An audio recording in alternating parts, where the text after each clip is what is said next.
ایک وقت تھا جب مٹھاس کے لیے عموماً شہد یا گڑ کا استعمال کیا جاتا تھا۔ پھر 19ویں صدی کے وسط میں سفید چینی متعارف کروائی گئی اور دیکھتے ہی دیکھتے شہد اور گڑ کی بجائے اس کا استعمال عام ہوتا چلا گیا۔ مگر جب استعمال عام ہوا تو مضر صحت اثرات بھی ظاہر ہونے لگے، جس کے بعد ہی سفید چینی پر باقاعدہ تحقیق کا آغاز ہوا۔ ابتدا میں تو اسے چند ہی عوارض کا سبب سمجھا گیا، لیکن اب کئی تحقیقات کے بعد سفید چینی کو میٹھا زہر قرار دے دیا گیا، جسے کین شوگر یا ریفائنڈ شوگر بھی کہا جاتا ہے۔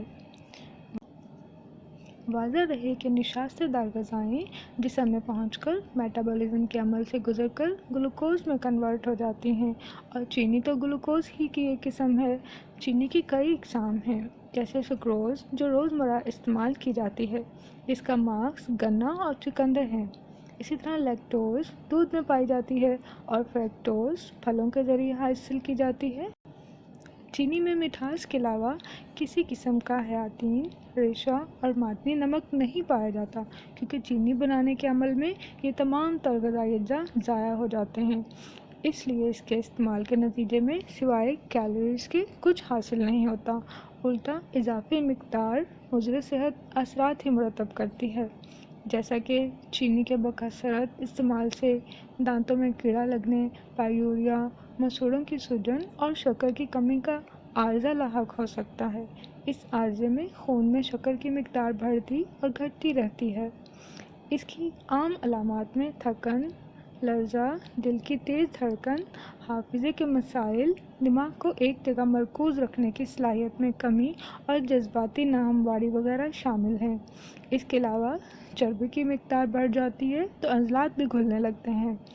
ڈائبٹک قلب اور شریانوں کی تکلیف کے امکانات بڑھنے کے ساتھ وقت سے پہلے بڑھاپا بھی طاری ہو سکتا ہے۔ اس کے علاوہ لبلبے کی کارکردگی پر بھی کچھ اچھے اثرات مرتب نہیں ہوتے، جو ڈائبٹک ٹائپ 2 کی وجہ بن سکتے ہیں، کیونکہ لبلبہ انسولین خارج کرتا ہے، اور جب زائد مقدار میں چینی استعمال کی جائے گی تو ظاہر سی بات ہے کہ کام کا لوڈ بڑھ جائے گا اور انسولین بروقت اور ضرورت کے مطابق خارج نہیں ہو پائے گی، اور جب انسولین وافر مقدار میں بن رہی ہو تو بلڈ پریشر بھی بڑھ جاتا ہے اور اچھا کولیسٹرول بھی کم ہو جاتا ہے، اور ٹرائی گلائسرائڈ کی مقدار میں تیزی سے اضافہ ہونے لگتا ہے، جس کی وجہ سے امراض قلب کا راستہ ہموار ہو جاتا ہے۔ مثلاً دل کے پٹھوں میں انحطاط پیدا ہو سکتا ہے، دل کے خانوں میں کمزوری واقع ہو جاتی ہے، اور خون کی پمپنگ کا عمل کمزور پڑنے کے سبب ہارٹ اٹیک ہونے کا خدشہ ہوتا ہے۔ کئی تحقیقات کے بعد یہ بات بھی تسلیم کی جا چکی ہے کہ ہر قسم کی مٹھاس سے جسم پر دباؤ پڑتا ہے، جس کے نتیجے میں فری ریڈیکلز کی تعداد بڑھنے سے خلیات کو سخت نقصان پہنچتا ہے۔ بظاہر سفید چینی کے استعمال سے جسم کو طاقت تو مل سکتی ہے، لیکن در حقیقت یہ جسم کی توانائی ختم کر رہی ہوتی ہے۔ اصل میں چینی میں تھائامین نہیں پایا جاتا، تو اسے ہضم اور جذب کرنے کے لیے تھائامین دیگر اجزاء سے حاصل کرنا پڑتا ہے، جس کے سبب ان اعضاء میں میتھیامین کی کمی واقع ہو جاتی ہے، جو مختلف ذہنی اور جسمانی عوارض جیسا کہ اعصابی خلل، نظام ہضم کی بے قاعدگی، نظر کی کمزوری، تھکاوٹ، خون کی کمی، دل کے امراض، پٹھوں کی کمزوری اور مختلف جلدی تکالیف کا سبب بن سکتی ہے۔ جسم میں شکر کی مقدار زائد ہونے کے سبب بعد ازاں اس میں شدید کمی بھی واقع ہو سکتی ہے، جسے طبی اصطلاح میں ہائپوگلائسیمیا کہا جاتا ہے۔ اس کی علامات میں تھکاوٹ، سر چکرانا، ڈپریشن اور چڑچڑاپن وغیرہ شامل ہیں، جبکہ بعض اوقات بے ہوشی بھی طاری ہو جاتی ہے۔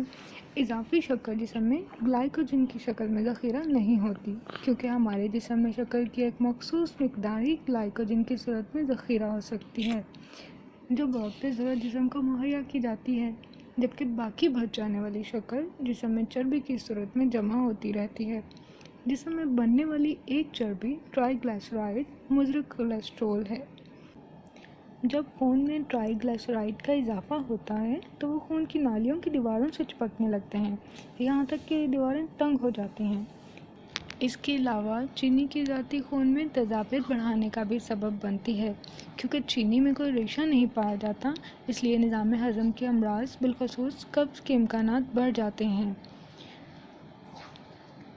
خون میں شکر کی زیادتی گردوں کے لیے بھی نقصان کا باعث ہے، چونکہ گردے جسم سے زہریلے مادے چھان کر خارج کرتے ہیں، مگر جب خون میں شکر کی مقدار بڑھ جاتی ہے تو ایسے مادوں کے اخراج کے لیے گردوں کو بھی اضافی کام کرنا پڑتا ہے، اور اس دباؤ کی وجہ سے آخر کار گردے اپنی قوت کھو بیٹھتے ہیں اور یوں ان کے بگاڑ کا مرحلہ شروع ہو جاتا ہے۔ چینی کو ہضم کے عمل سے گزرنے کے لیے کیلشیم کی ضرورت پڑتی ہے، لیکن چینی میں چونکہ کیلشیم نہیں ہوتا تو اسے یہ کیلشیم ہڈیوں سے لینا پڑتا ہے، جس کی وجہ سے ہڈیاں کیلشیم کی کمی کا شکار ہو کر کمزور ہونے لگتی ہیں۔ چینی کے زیادہ استعمال اور مسلسل استعمال سے کیلشیم اور فاسفورس کے تناسب میں بگاڑ پیدا ہو جاتا ہے، یعنی کیلشیم کی مقدار زائد اور فاسفورس کی کم ہو جاتی ہے۔ واضح رہے کہ چینی کھانے کے تقریباً 48 گھنٹے تک یہ بگاڑ قائم رہتا ہے، جس کے سبب جسم میں کیلشیم جذب نہیں ہو پاتا کہ اسے جذب ہونے کے لیے فاسفورس کی خاص مقدار ناگزیر ہے۔ اگر کیلشیم فاسفورس سے 2.5 گنا زائد ہو جائے تو جذب ہونے کی بجائے پیشاب کے راستے سے خارج ہونے لگتا ہے اور بالآخر ہڈیوں کے انحطاط کی بیماری لاحق ہو جاتی ہے۔ سفید چینی کھانے پینے کی عام اشیاء جیسے کہ سافٹ ڈرنکس، مٹھائی، آئس کریم، جوسز، ملک شیکس، کیک، پیسٹریز، بیکری کی تمام مصنوعات، اس کے علاوہ چائے، کافی، جیم، جیلی، ٹافیز، چاکلیٹس، مختلف مشروبات، حلوہ جات اور تمام اقسام کے میٹھے پکوان میں بکثرت موجود ہوتی ہے، لہذا ان اشیاء کا استعمال ترک کر کے متبادل کے طور پر دیگر کئی اشیاء کا استعمال کیا جا سکتا ہے، جیسے کہ گنے کا رس۔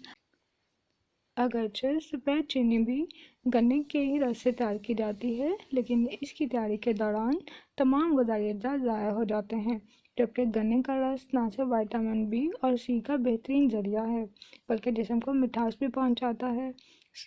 اور شہد سفید چینی کا بہترین متبادل ہے۔ شہد میں 75% شکر پائی جاتی ہے، جو 41% فرکٹوز اور 34% گلوکوز پر مشتمل ہے۔ اس میں موجود وٹامن اے، بی اور سی کی وجہ سے جسم کو مٹھاس ہی نہیں تقویت بھی حاصل ہوتی ہے۔ پرانے زمانے میں گڑ اور شکر کا استعمال بہت عام تھا، جس کی وجہ سے اس وقت کے لوگوں کی نہ صرف صحت قابل رشک تھی بلکہ بیماریاں بھی ناپید تھیں۔ یہ دونوں اجزاء گنے کے رس سے تیار کیے جاتے تھے۔ اس کی تیاری کے دوران چیرا علیحدہ نہیں کیا جاتا ہے، اس لیے تمام ضروری غذائی اجزاء ضائع ہونے سے محفوظ رہتے ہیں۔ مختلف اقسام کے پھل مٹھاس حاصل کرنے کے لیے بہترین ذرائع ہیں، اس لیے انہیں چینی کے متبادل کے طور پر استعمال کیا جا سکتا ہے۔ پھلوں میں پائی جانے والی قدرتی شکر جسم کو مضر اثرات سے محفوظ رکھتی ہے۔